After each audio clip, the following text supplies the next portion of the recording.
La seconde épître de Paul aux Corinthiens, chapitre 8. Nous vous faisons connaître, frères, la grâce de Dieu qui s'est manifestée dans les églises de la Macédoine. Au milieu de beaucoup de tribulations qui les ont éprouvées, leur joie débordante et leur pauvreté profonde ont produit avec abondance de riches libéralités de leur part.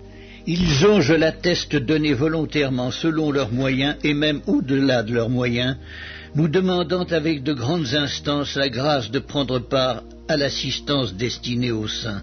Et non seulement ils ont contribué comme nous l'espérions, mais ils se sont d'abord donnés eux-mêmes au Seigneur, puis à nous par la volonté de Dieu. Nous avons donc engagé Tite à achever chez vous cette œuvre de bienfaisance comme il l'avait commencée. De même que vous excellez en toutes choses, en foi, en parole, en connaissance, en zèle à tous égards et dans votre amour pour nous, faites en sorte d'exceller aussi dans cette œuvre de bienfaisance. Je ne dis pas cela pour donner un ordre, mais pour éprouver, par le zèle des autres, la sincérité de votre charité. Car vous connaissez la grâce de notre Seigneur Jésus-Christ, qui pour vous s'est fait pauvre, de riche qu'il était, afin que par sa pauvreté vous fussiez enrichis. C'est un avis que je donne là-dessus, car cela vous convient à vous qui non seulement avez commencé à agir, mais qui en avez eu la volonté dès l'année dernière. Achevez donc maintenant d'agir, afin que l'accomplissement selon vos moyens réponde à l'empressement que vous avez mis à vouloir.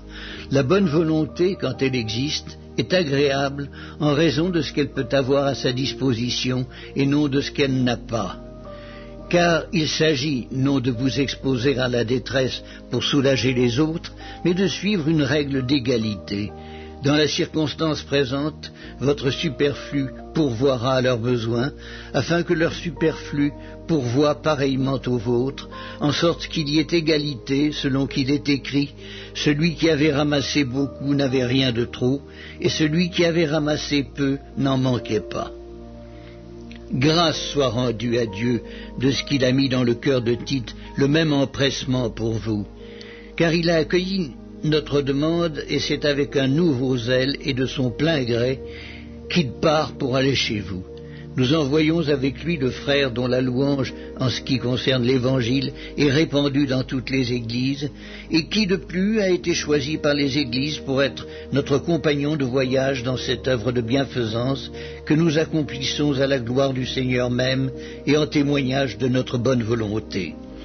Nous agissons ainsi afin que personne ne nous blâme au sujet de cette abondante collecte à laquelle nous donnons nos soins, car nous recherchons ce qui est bien, non seulement devant le Seigneur, mais aussi devant les hommes. Nous envoyons avec eux notre frère, dont nous avons souvent éprouvé le zèle dans beaucoup d'occasions, et qui en montre plus encore cette fois à cause de sa grande confiance en vous. Ainsi, pour ce qui est de Tite, il est notre associé et notre compagnon d'œuvre auprès de vous. Et pour ce qui est de nos frères, ils sont les envoyés des églises, la gloire de Christ. Donnez-leur donc à la face des églises la preuve de votre charité et montrez-leur que nous avons sujet de nous glorifier de vous.